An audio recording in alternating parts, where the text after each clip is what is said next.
Welcome to the Success Revenue Podcast, the only podcast in the Middle East that brings you leaders in customer success, account management, sales, and go to market to share ideas, perspectives, and valuable learnings on how to successfully drive revenue, delight customers, and take it to the next level.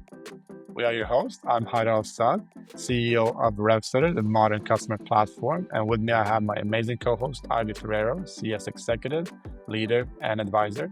And we are excited to bring you a long list of guests this season of the Success Revenue podcast.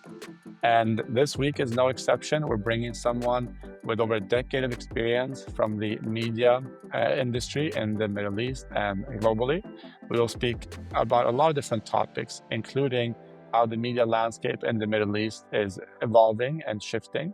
We'll speak about the different cultural aspects and country-specific aspects of media streaming between countries across the Middle East and the UCC. And we'll also speak about AI, leadership, and the future of media in our region.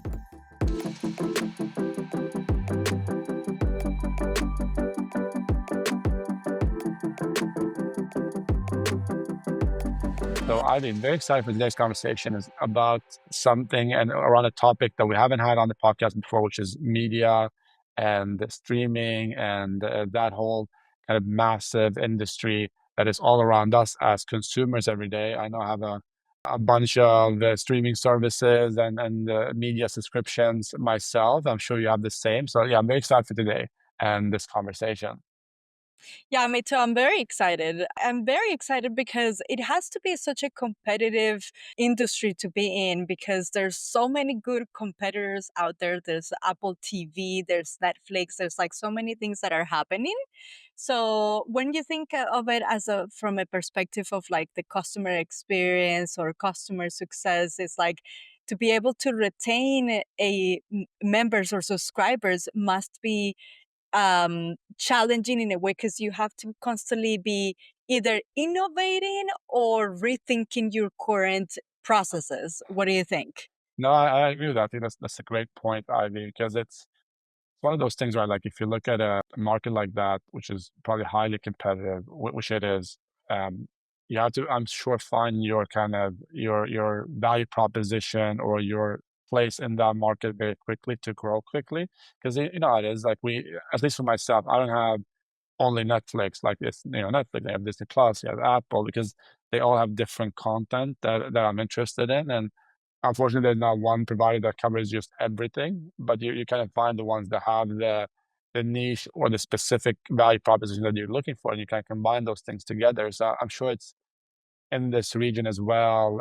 You have to, as a streaming service or media platform, find what is the unique piece that you offer through the content, through the partnerships, or in other ways that'll make people buy you, as well as maybe some of these big ones that are available globally.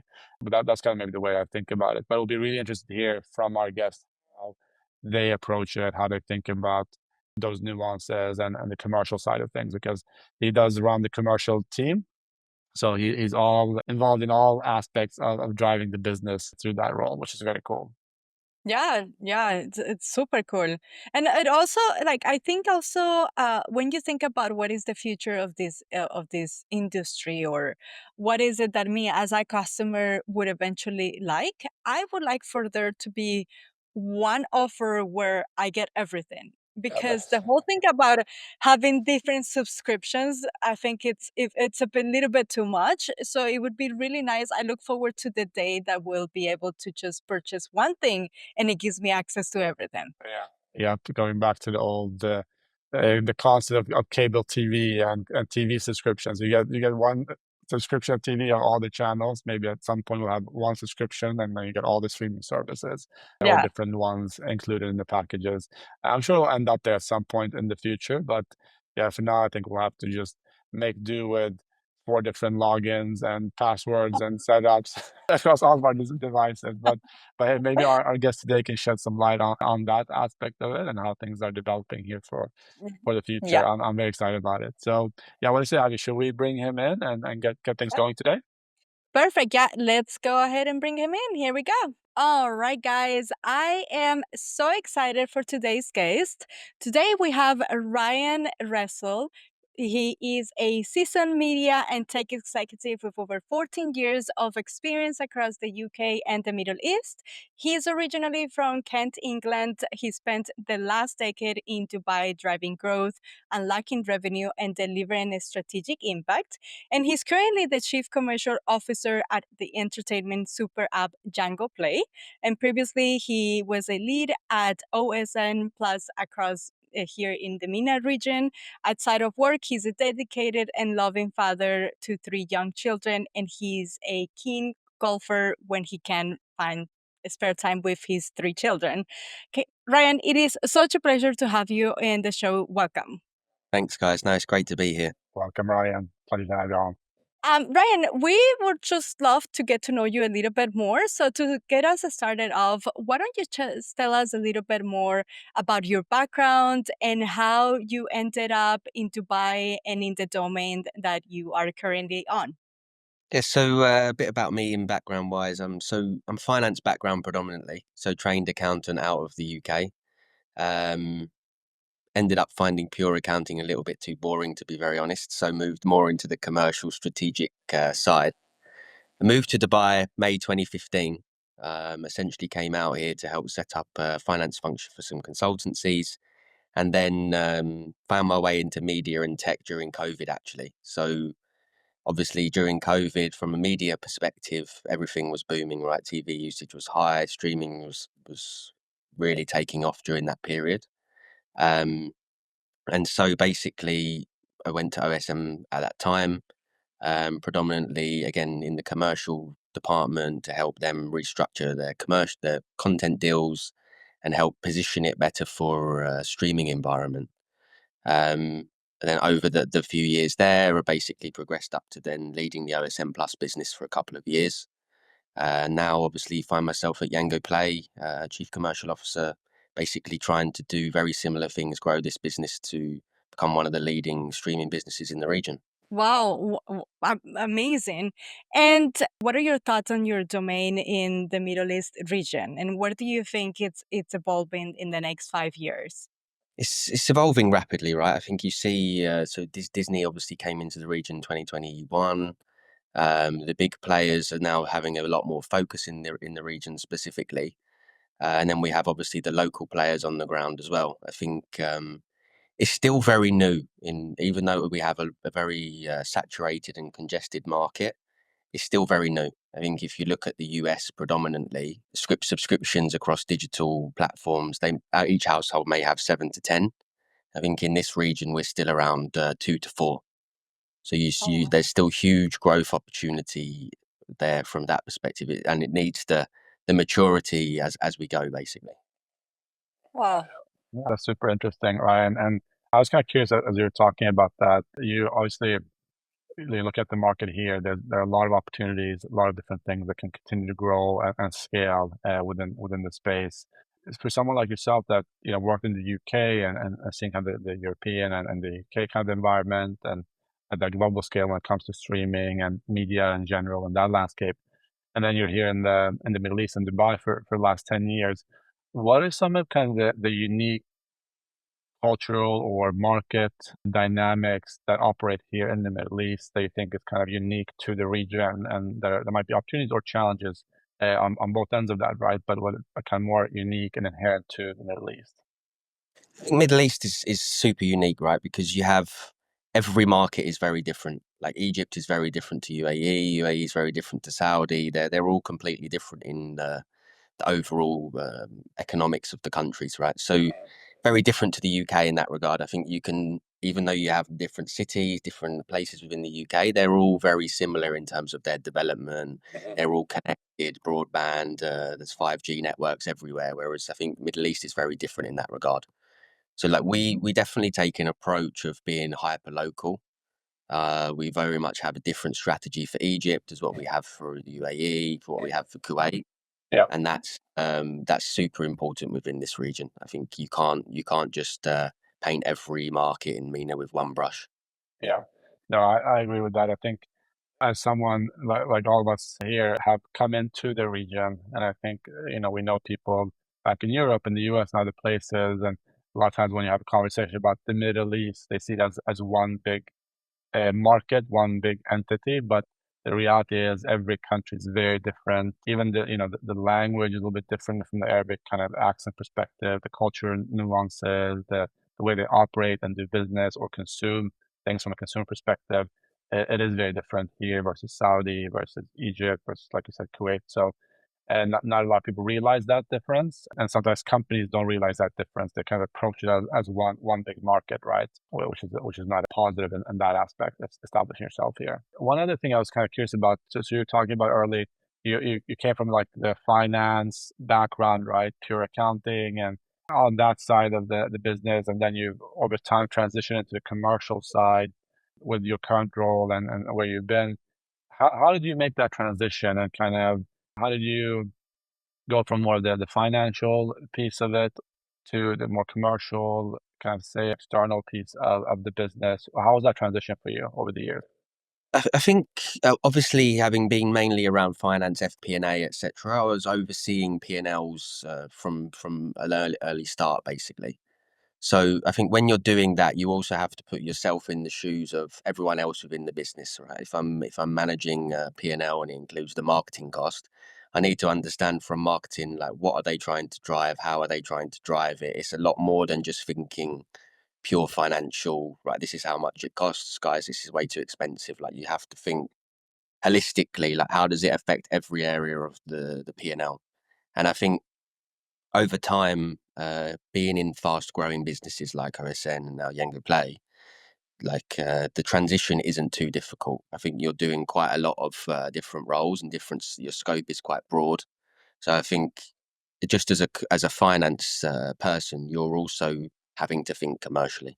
And I think that's how finance is developed in general now. I think every person I work with from finance perspective, they're no longer just pure accountant. Like, they don't just look at the numbers anymore. They have to understand, like, this is what the business is trying to drive, and this is how we need to basically support them in that journey. And yeah, it was a relatively smooth transition, to be very honest. Mm.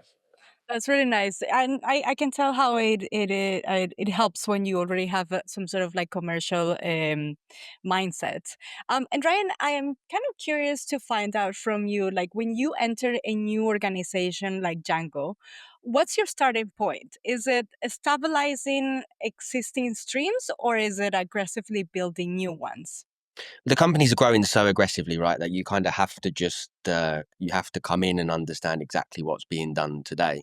Coming from OSM Plus as well, there's a huge amount of learnings that I had from that period that I've also tried to bring here and tried to basically try to influence in terms of what we're doing, to say, right, this is what we did at OSN, this worked really well, see how we can do it. But again, as with the countries, the propositions are very different too. So Yango, from a play side, obviously it's very Arabic focused. So we predominantly are focusing on Arabic originals, exclusive Arabic content, but we also have the music and the games within the app as well, which is very unique in this market. I think everyone from video streaming is purely focused on video streaming. And then OSM Plus predominantly was big Western Hollywood blockbusters, etc. So the proposition is very different. So it's not like whatever we did at OSN would work at Yango Play. It's completely different. There is things that are common. So, like, method of payments are quite common. The way you go about partnerships is very common. But in terms of the content itself and the proposition and what we're actually offering is very different. So it's not like I can come in and just say, right, this worked, we need to do that. You have to come in and understand, right, guys, what are we doing already? How is it working? And then try to put a spin on it based on what we've done in the past. Hmm, got it. That makes sense. And when it comes down to alignment, of course, you've worked across financial planning and analysis and pricing and the go to market. How do you ensure alignment between strategic intent and actual market execution? So you have to try to obviously understand the market specifically, right? Like, again, market by market, we have a specific strategy. So one market might be dedicated towards revenue based on the purchasing power, based on the average revenue per user in those markets. Some markets we might purely focus on subscription growth, like this based on the size of the market, but their purchasing power might be lower. So you have a balance of the two in order to give you the overall business proposition and growth. But again, like it's very much market by market approach from a strategic angle. Got it. And Yeah. I'm kind of curious because I'm thinking about like also after COVID, post COVID, have you guys seen any sort of like different buyers behavior? Did the buyer behavior change after COVID or with the rise of AI? Has anything really changed from that perspective? I think streaming has obviously become more popular, right? The COVID drove that without doubt. And I think you hear very much in the market about cord cutters and these people that are now dropping pay TV businesses and moving to streaming. I think that's the main shift that you would see, and everyone now has huge focus on streaming globally, right? I think you see Disney now are very heavy focused on Disney Plus. You have Amazon Prime Video; they have their Prime Video focus. So everyone has a much bigger streaming focus than they did pre-COVID. But in terms of actual buyers, I don't think the market has changed that much from that perspective. I think now you have youth coming through, and as youth grow, they're now very much more aware of streaming. It's very much more accessible for them. They're way more digitally savvy. So I think you're only going to see the streaming businesses grow. Yeah, no, that's definitely the case. And I mean, I think everyone knows it in their own personal lives when it comes to streaming, how many different options and alternatives, apps, and different things that you can use today to stream different types of content. And probably everyone out there has more than one streaming service that they're subscribed to today, or that's Yango or Netflix or Disney or what have you. I think many of us have at least one or a couple of those services live, and watch TV a lot less than we did back in the day, right? And I know, for example, in the US, most of the TV consumption is now becoming sports and politics and news. And a lot of the other stuff has just moved into people leveraging different streaming services to watch shows at their time when they can and want to do it. So I think it's a huge transition that's happening everywhere, and probably as well in this market. And to that point, Ryan, I'm kind of curious from commercial standpoint for yourself as a leader, obviously being involved in the way you think about pricing and packaging and positioning of the different things within the different markets, the different countries, in this case in the Middle East.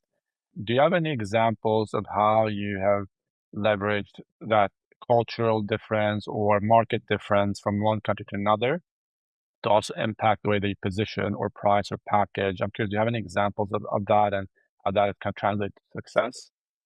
Yeah, I think payment methods in general is obviously very key, right? You have in Egypt, for example, Fowry, which is a really big local payment method.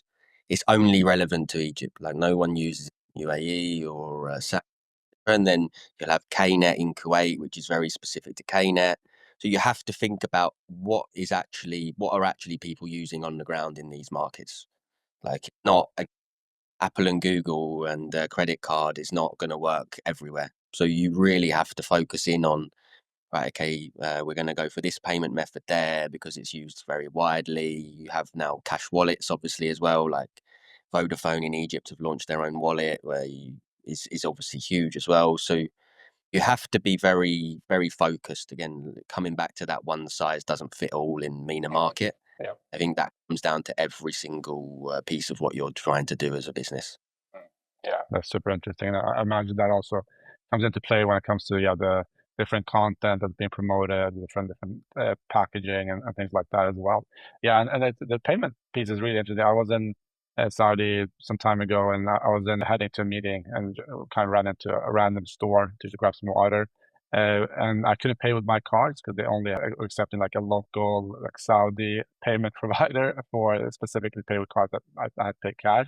But that was kind of an interesting like experience of like, oh, we only accept this local payment method when you're paying with card, and if you don't have that, then you have to pay cash.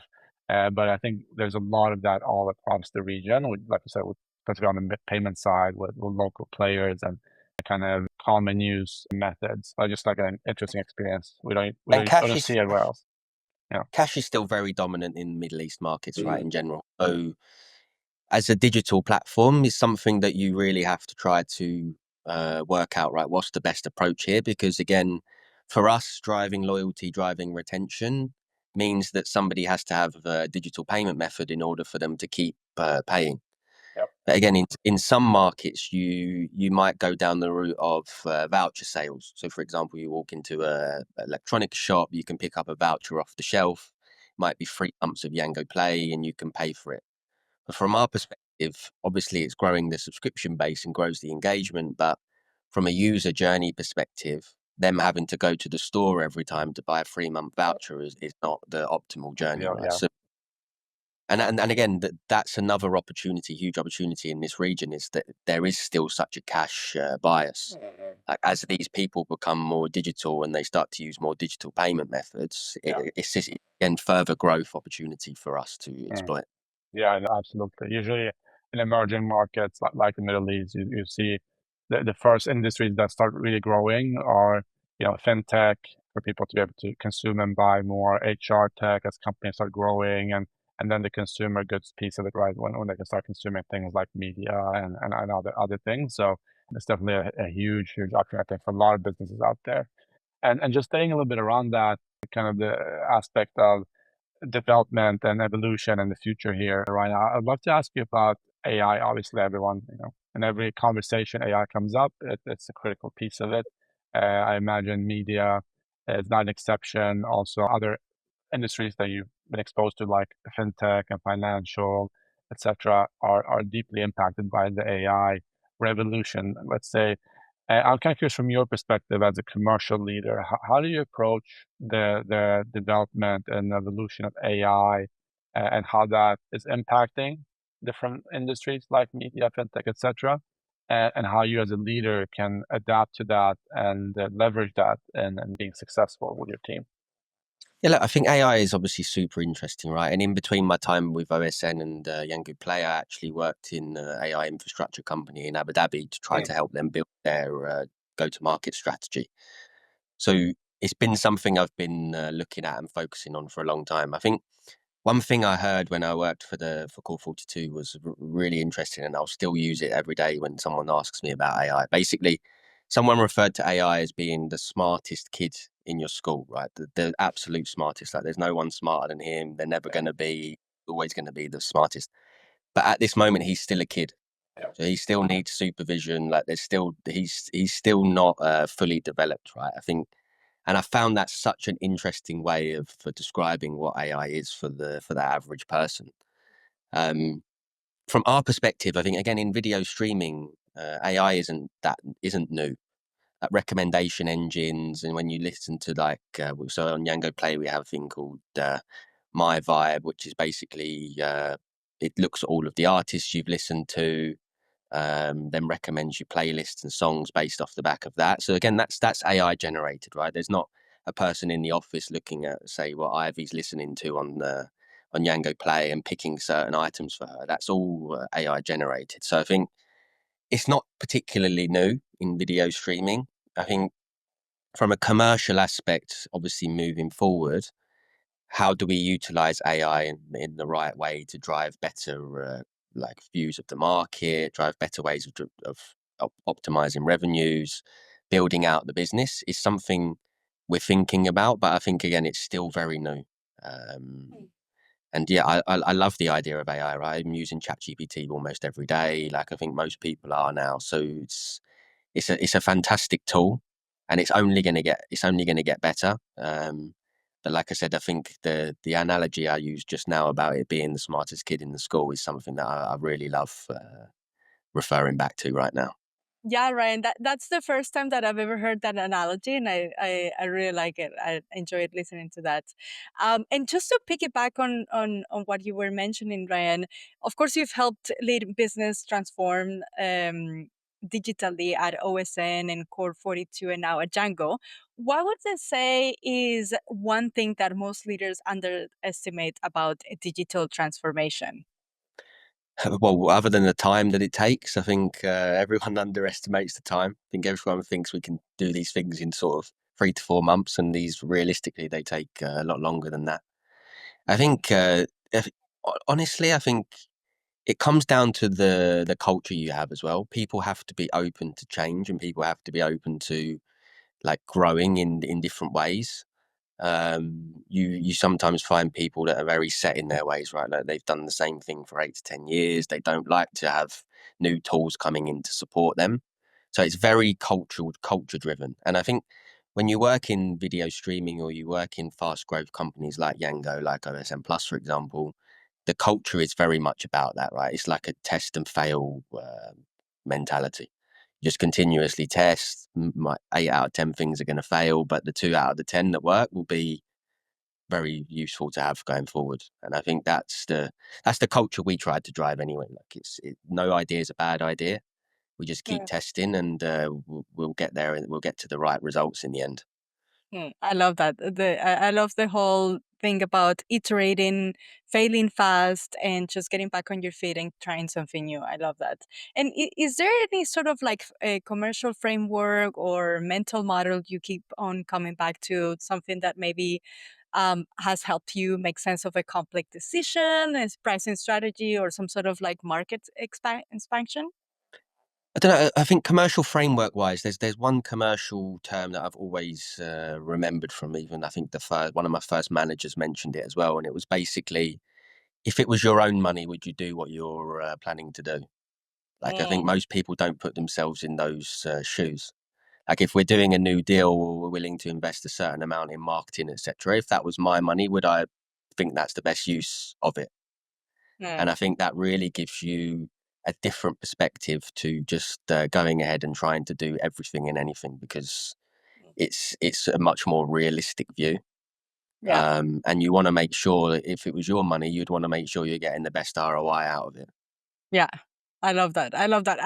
Once upon a time I heard that it was through a startup job, and you're 100% right. When I first heard it, I was like, wow, it made me be more intentional about the decisions I make um for the company. So yeah, it's a great one. And what do you think separates good commercial leaders from great ones? Now it's completely different than what would look like in the next 3 to 5 years. But what do you think is going to be that gap that commercial leaders are going to have to rise up to be able to be um, the best leaders that they can be in the next 3 to 5 years?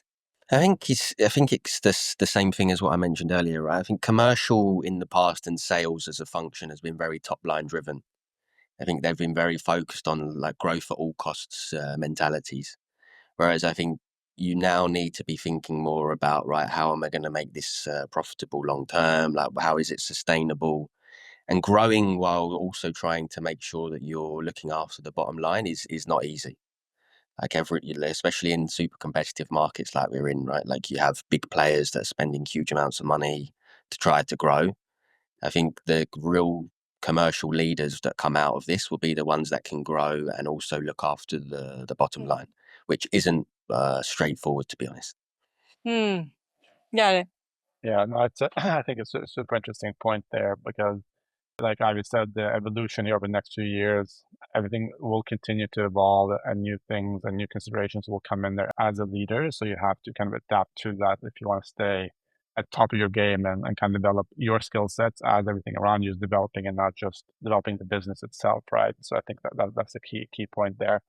And to that as well, I was kind of curious, Ryan, there's a lot of times when we speak with a commercial leader, their background will typically be from a sales background, right? And for yourself, you have a more varied background in terms of finance and other things as well. But I'm curious your thoughts on the other side of that coin, which is the customer side, right?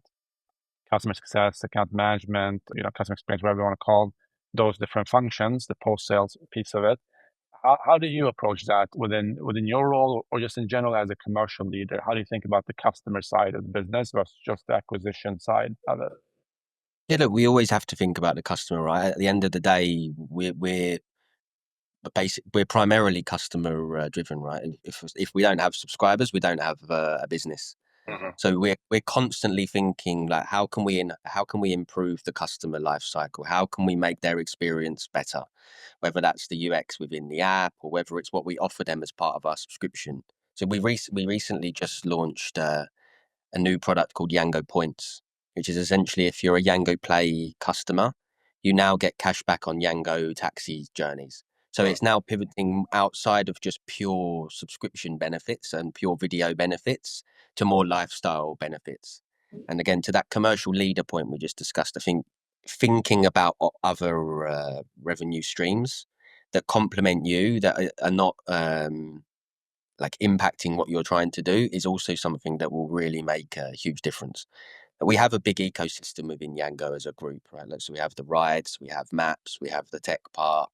And how do we build an ecosystem around that where the customer can benefit from everything that we offer? So this one we rolled out in Oman a couple of months ago, and we just launched in Abu Dhabi.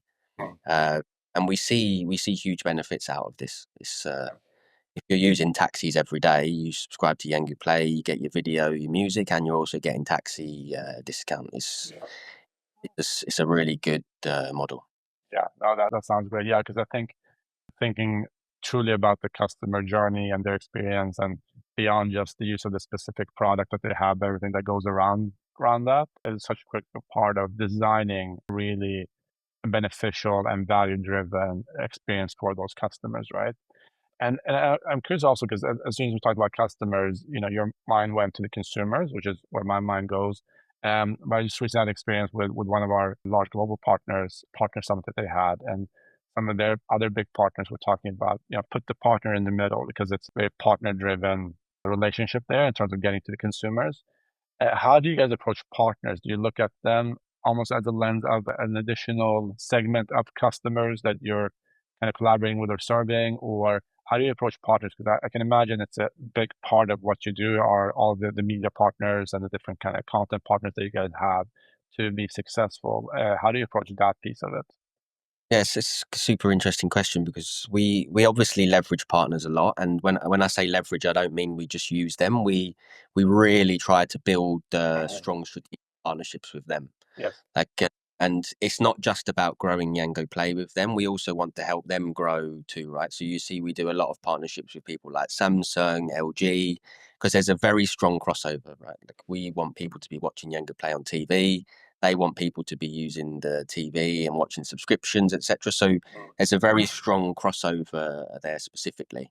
We're quite industry agnostic in that regard, right? Like we can partner with anyone. Like I can partner with a food delivery business, and if you take food delivery, you can watch Yango Play during that time. Like we can partner with anyone. So we're very open to partnerships. We're very strategic in the way we go about it, and I don't like to work with hundreds of partners, right? Because then you can't build partnerships in that way. Like Yeah. we try to focus on a few key strategic ones and really build a strong proposition between the two of us, strong partnership.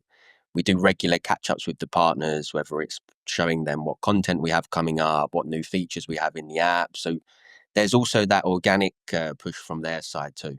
I think when it comes to other partners like telcos, which is very strong in the streaming space, they know they're so much about their customers, right? Like they literally know everything. So for us to try to use them as a key partner to understand, right? Okay, what's the best channels for us to communicate to your customers, and how do we like utilize your customer base? And then they obviously want to see what their customers are doing on our app. Like, what are the customers watching? Like, what should we be pushing to them? So there's a huge partnership angle to what we do from a Younger Play perspective. Yeah. So super interesting indeed. Ryan, and I was just wondering, obviously, with all the pressure that you have by having such a big role within the organization, in the moments where things get a little chaotic and ambiguous, what mental habits help you to keep grounded? I'm a very calm guy in general, right? I don't know whether my wife would say the same thing, but I think I'm very calm. So in that aspect, I like to just if I ever feel like there's something I need to rack my brain around, or something that's not sitting right with me, I'll just take myself away, step away for a little while, have a think about it. Also, then try to shift and think about other things. I think sometimes, especially when you're doing budgets and these kind of things where it's very in depth, lots of detail, sometimes you need to just step away, and you need to step away and you need to take a wider view. And a lot of the time, you'll come back with fresh eyes and fresh mentality and a bit different way of thinking. And what you thought was super stressful and super complex was not actually as super complex and as stressful as you thought. So in general, my view there is just step away, take some minutes outside, or just think about things a little bit differently. Mm. Yeah, I love that. It's always good to retrieve and be able to come back with a different perspective. It's nice. Oh, definitely. And one last question on that as well, from my perspective, how do you kind of translate that to your team? Because I'm sure there, and as you know, we're all led teams at different sizes and stages, and it's almost as much as kind of keeping yourself grounded as it's keeping your team and the people around you grounded. How do you try to translate that into what your team is doing? It's the same thing. It's the same mentality, right? I think there's so much pressure to grow. Like I think every business has that pressure now, right? It's like we need to grow yesterday. Like we're not growing quick enough. And the growth will come. Like, that's what I like to always tell my team, right? It will come. Like we just need to set the right frameworks. We need to set the right way of thinking. We need to plan properly, and that growth will come. Like it's not that it's not going to happen, but it might not happen tomorrow. It might happen in 2 months' time. But like we just need to like relax a bit, think about are we doing the right things to set us up for that growth? And I think that's the mentality that I like to try to use. Like if everything seems to be set up and it seems logical, then we will grow. Yeah. No, I like that as well. And I always speak about that as in terms of growth or, retention, sales, etc. That's the result. So it's just about trusting the process. If you're doing the right things in the process, the result will come through that. So I think that's the biggest thing, is getting that buy-in around the process and, okay, we're doing the right things. Growth is just a result of doing that process and doing the right things along the way. So yeah, totally agree with that, Ryan. Great perspective. Amazing, Ryan. So it's been such a great conversation so far. And typically, what we want to do towards the end of our conversation with our guests is we want to kind of hit you guys with a little quick lightning round of questions and answers here as we get to kind of wrapping up. And so I wanted to see if you are ready for that, because we have a few ones for you. Okay, yeah, go ahead. Awesome. All right, so we'll start you off super easy. My first question to you in the lightning round is simply, what's your favorite content to consume right now? Book, podcast, whatever it might be. I've been listening to a lot of podcasts in the car recently. I listen to The Town. I don't know if you know The Town. It's a very good one from The Ringer, which is essentially they do a lot about streaming, talk a lot about Hollywood. So obviously it's very relevant to what I'm doing day to day. So I love listening to that. Yeah. And that's a great recommendation. As someone that's spent before Dubai the last almost 10 years in LA, all about the media podcasts and all that stuff over there. It's a lot of good content. Amazing. Okay, second question for you. Any specific person or people that you take inspiration from, or you would recommend people to follow? No one in particular, to be honest. I've taken a lot of inspiration from every leader that I've worked with. I think you can learn so much from the leaders that you're with, and all of them are completely different, right? But I think that's what eventually makes you a very unique leader. Like you have all kinds of angles, all kinds of different ways of working. I think there's no one specific person. I think I take inspiration from everyone, to be very honest. Yeah, very good. Yeah, you can get different perspectives, different inspirations. Awesome. So next question, which is maybe my favorite one, is any new idea or concept that you've recently learned of or heard, or maybe reheard, that you found really interesting about the future, about where we are now, your industry, or anything else? So yeah, so the one concept which was never a thing, and in the video streaming world, not everyone was kind of very shying away from it, but bundling with other video platforms. And I think this is something that will become more and more common as we go, right? Like there's not space in the market for everyone. So now in the US, you have Disney Plus, Hulu, Warner Brothers bundle. Like 5 years ago, that would never have happened. So I think that's a super new concept that I think is super exciting. And I'm sure you'll see something like that in the Middle East region within a few years' time. Yeah. Yeah, I love that option because having too many memberships becomes too much. But I want all of them. Um, yeah. Okay, Ryan, I'm gonna ask you my favorite question to ask all of our guests.